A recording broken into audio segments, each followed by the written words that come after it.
Okay. And just a little thing somebody put in the chat box.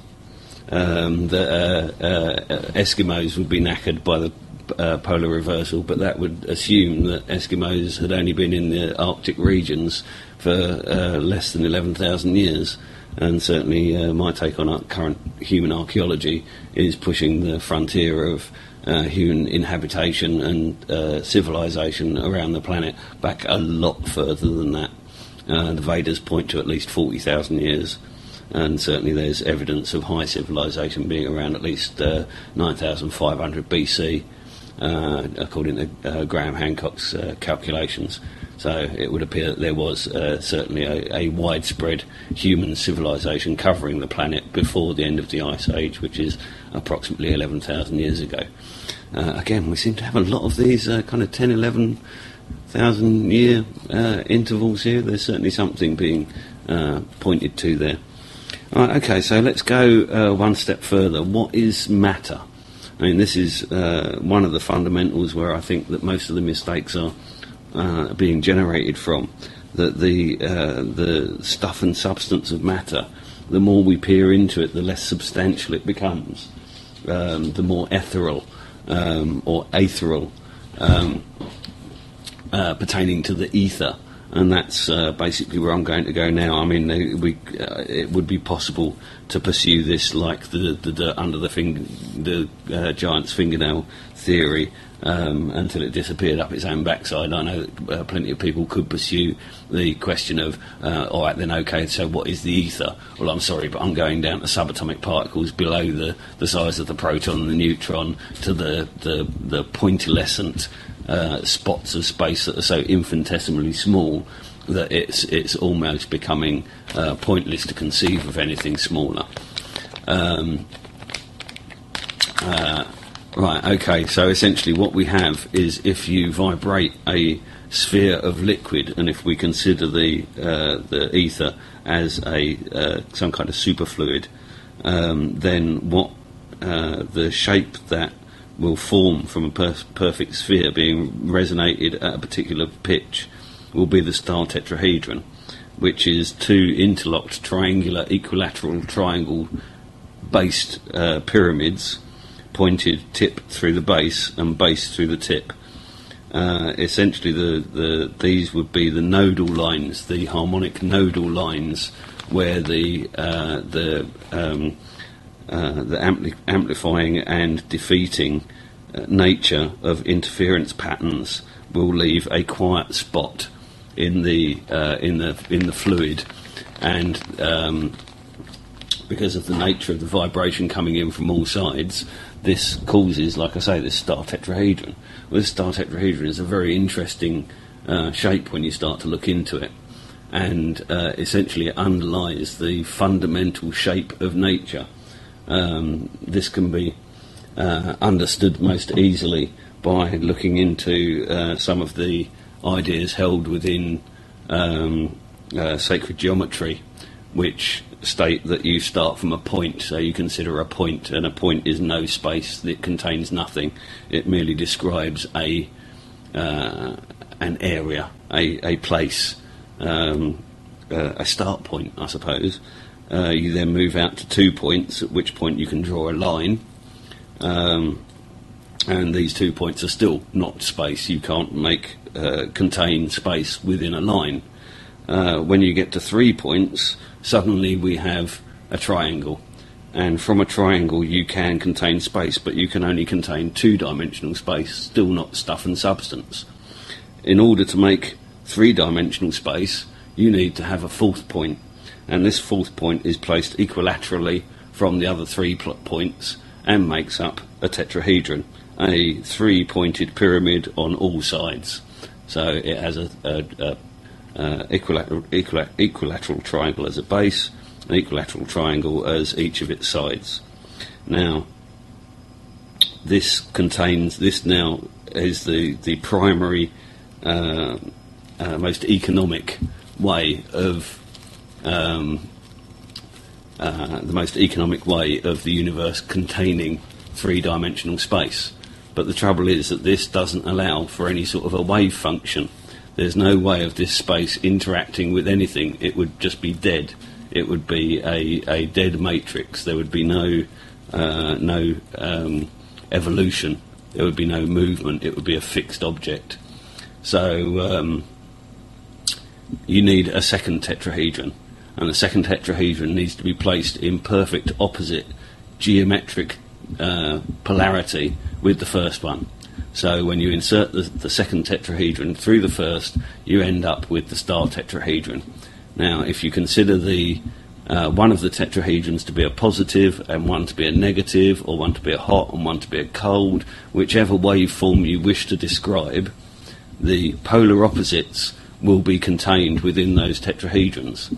Now, if you were to make a tetrahedron out of, if it was conceivably possible, one end each tetrahedron out of a bar magnet, so one tetrahedron was a north pole and one was a south pole, or if you could possibly insert two crystals through each other with the electrical properties being excluded from each other, then if you were to bang the top of that crystal star tetrahedron with a hammer, you would have a huge toroidal energy field flash out, probably even so much as giving a flash of light. Again, we have this torus, the shape of the magnetic or electromagnetic field that would be emitted from two polar opposite tetrahedrons inserted through each other as a star tetrahedron would be toroidal in nature and would be emitted from the centre of the tetrahedron. So we have three-dimensional space conscribed within the two tetrahedrons, within the star tetrahedron, and that star tetrahedron has the ability to describe the three-dimensional space, including the ability to have a wave function.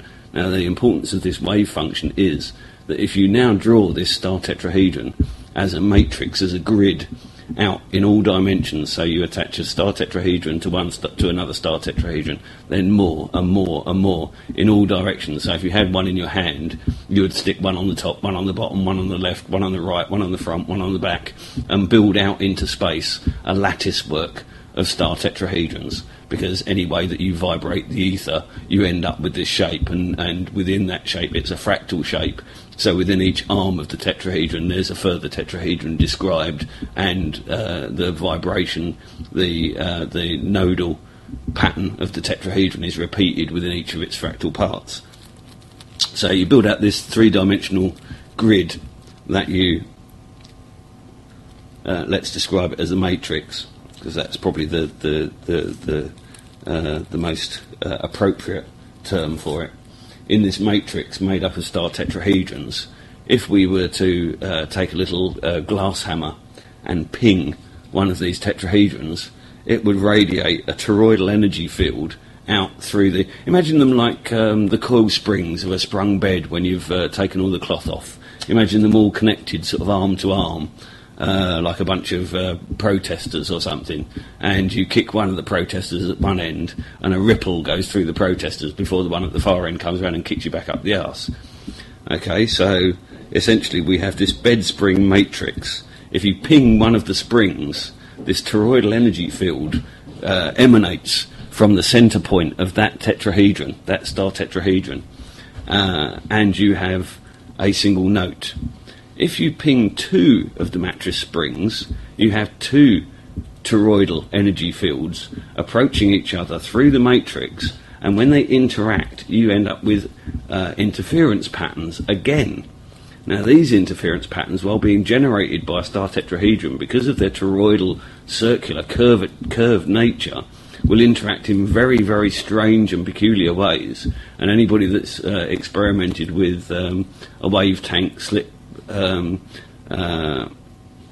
experiments and seen some of the interference patterns that can clearly be seen just by simply using the surface of a tank of water and some cardboard with slots cut out of it. So essentially we have, if you can imagine the entire universe being constructed of this star tetrahedral matrix, and that all points of it are being pinged, that when these energy fields combine in a strong enough point, they ping another thing. And so what we have is this vast three-dimensional, possibly multi-dimensional, possibly hyperdimensional field of interacting toroidal energy fields, creating these interference patterns. And when you study these interference patterns and extrapolate out what you're seeing in 2 dimensions, or two-ish dimensions on the surface of a plane of water, to an action going off in all directions from a central field, then you begin to get the enough interference patterns to start to describe everything in nature. Curves, curves are a natural, energy travels in straight lines, but nothing else does in the universe. So curves are kind of a natural resultant of the distortion in space-time. Just simply imagine swirling a joss stick or a sparkler around in the mid-air at night. If you spin it and move it through the air at the same time, then you can be drawing a straight line, and yet through space it will appear to be a curve.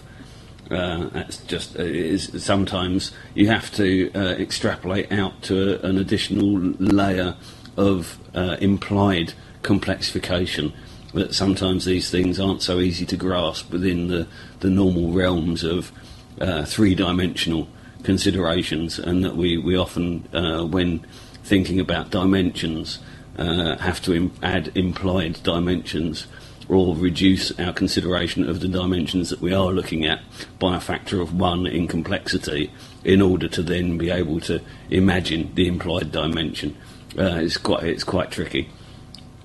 Thank you, Paddy. You get it now.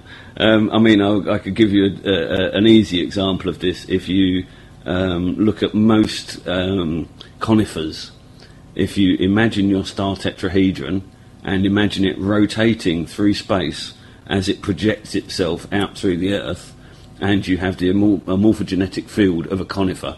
A conifer is the shadow as described by a star tetrahedral force field basically springing up out of the ground.